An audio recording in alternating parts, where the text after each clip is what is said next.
let's move on to the potential incomings and targets that have been spoken about. I guess we'll start with goalkeeper because, that is an area that I guess in both ways is going to be sort of interesting to see how it develops. I know Andre Onana has emerged as one of the big targets, and there is obviously the context that Inter Milan, like they were a couple of years ago when Chelsea bought Lukaku in some financial difficulty. What's your sort of gauge on that? Because I personally really like the player. I like Onana. I think he would be a good signing, but obviously it's we know with Inter. Well, I guess there's also a context that Chelsea could be doing a little bit more business with Inter Milan this summer. If Onana is available at the right fee, I think Chelsea will make a move for the player. I think they identified Onana and Mike Maignan as the key targets for this summer. Mike Maignan was immediately off the table because despite the fact there are issues going on at AC Milan, and indeed they may come to a head in the future, AC Milan value him at such a high amount that it was never going to be realistic. And to be honest, again, some of the reports suggesting the player doesn't necessarily want to move at the moment. I could well understand that's true. Andre Onana is a bit more of an interesting case. Like Chelsea have held interest in him before. They considered him before they brought in Edouard Mendy, going back as far as that. And it was mainly the fact that Czech pushed more for Edouard Mendy was the reason they didn't really pursue Onana seriously. But Chelsea are viewing an opportunity here, as has sort of been said. They want to try and find out exactly how much Inter Milan want for the player.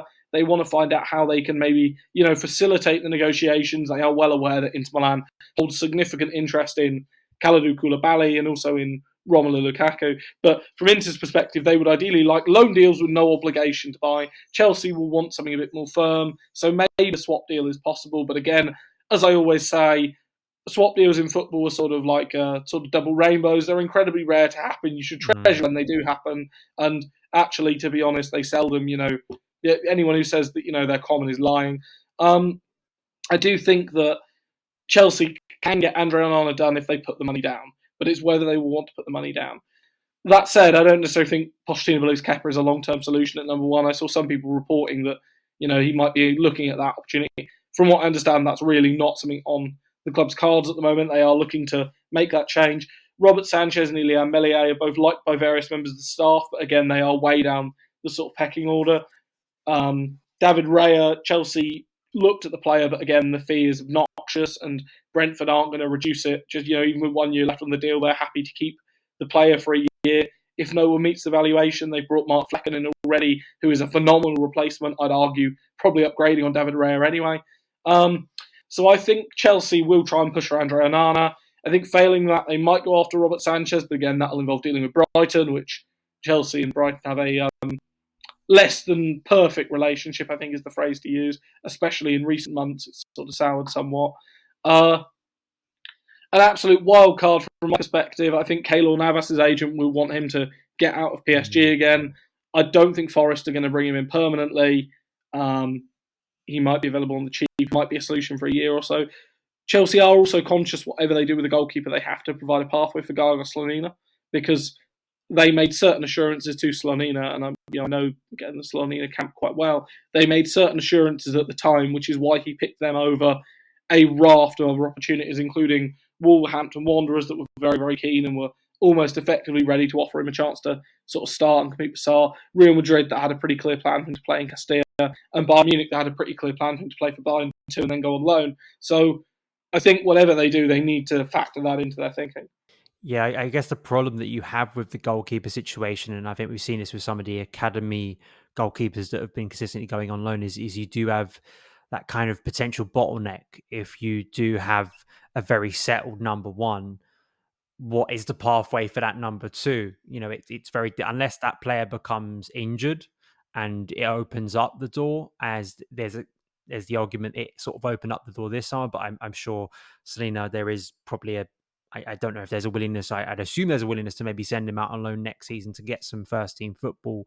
I do agree with you that is something obviously to consider, that maybe people aren't kind of factoring into at least a short term. Looking into defensive midfield, obviously, for me, this is one of the priority areas, but it has been for so long at this point. And unfortunately, it does look like Declan Rice is no longer on the cards, unfortunately, which is, it is a blow given how much interest there has been on both sides, I guess, for several years. So then the big name, at least the one that comes up frequently, as you've just referenced, Brighton, is Moises Caicedo. Brighton are obviously going to try and get the most for the player if they feel he is going to be moving on this summer. What is your kind of feeling on that situation? Because I guess there would be some hesitancy, not just from, I guess, internally at Chelsea, but maybe some fans to once again go in and buy another Brighton player. I mean, it's very, very clear from a Chelsea point of view with sort of Declan Rice, the ship sailed a long, long time ago. Like, I'm not going to get into exactly why. I'm sure it has been hashed and rehashed. At some point, I'm sure Declan will give his own opinion on it, but it's not really worth doing it. So now we come on to Moises Caicedo, which is sort of an interesting one. Again, his agents very much were seeing pound signs in January when they encouraged him to put in that letter. I think they misunderestimated the will of Brighton to keep a player, and indeed the stubbornness of Tony Bloom, which is something I've said to a lot of people. Like, you look at Mark Cucurella, for example. Cucurella's agent claimed last year that there was a verbal agreement to let him go for, a £50 million or £40 million bid coming in.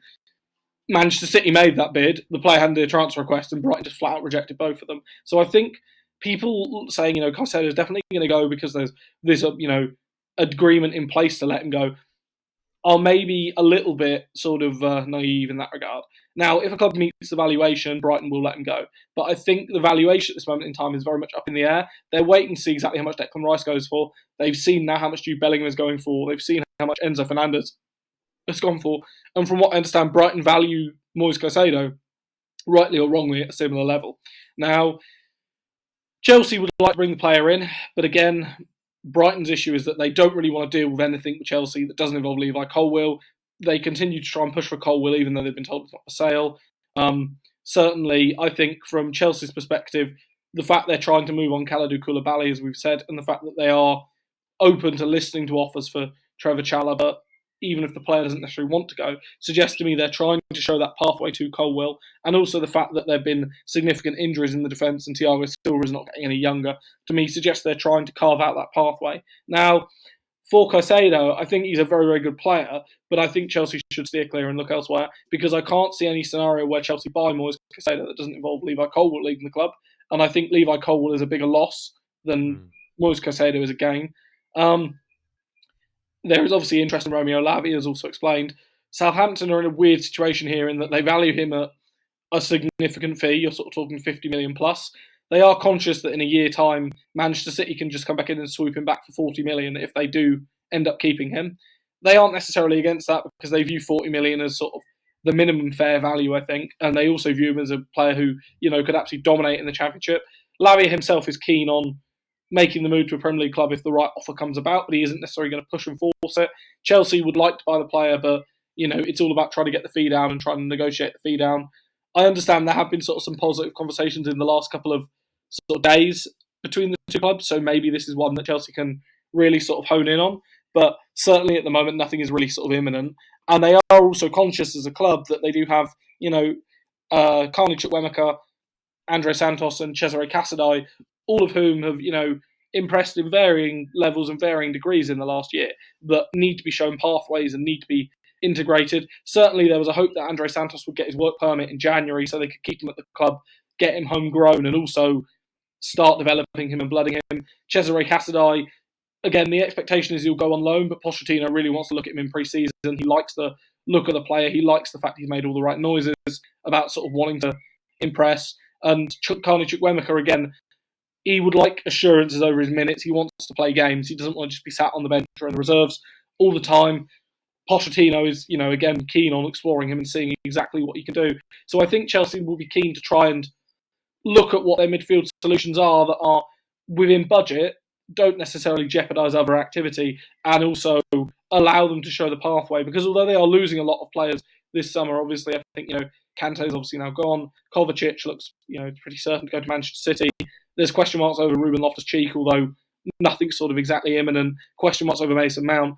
At the same time, Chelsea are conscious they don't want to just have a completely bloated squad again next year, and they really don't want to be running with, sort of 30-plus senior pros and making training very, very difficult and making selections difficult, because then Pochettino has to have more difficult conversations.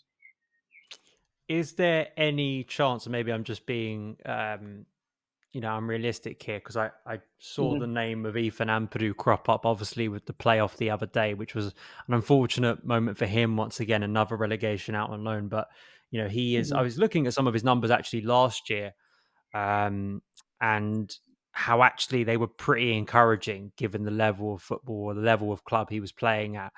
Is there any chance of Ethan Ampadu, who's been on loan forever and kind of forgotten about, potentially providing an internal option here?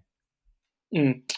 I would say that it will be interesting to see what happens with Ampadu in pre-season, despite the fact that Spezia have gone down. Like, generally, there seems to be a lot of people impressed by his performance. Certainly, there are other clubs in Italy that want to buy him. The player at his age wants stability and wants to be able to plan his, career and his life. He doesn't want to be constantly shackled to the loan system. From what I understand, Chelsea aren't keen to try and do that as much nowadays. Now, obviously, if they can't bring in players before pre-season, and he has a good pre-season, there's always a chance. I mean, we saw it a few years ago with Trevor Chalobah, who I think a lot of people expect to be out the door after the loan spell, and suddenly came in, did well, and has ensconced himself in the side.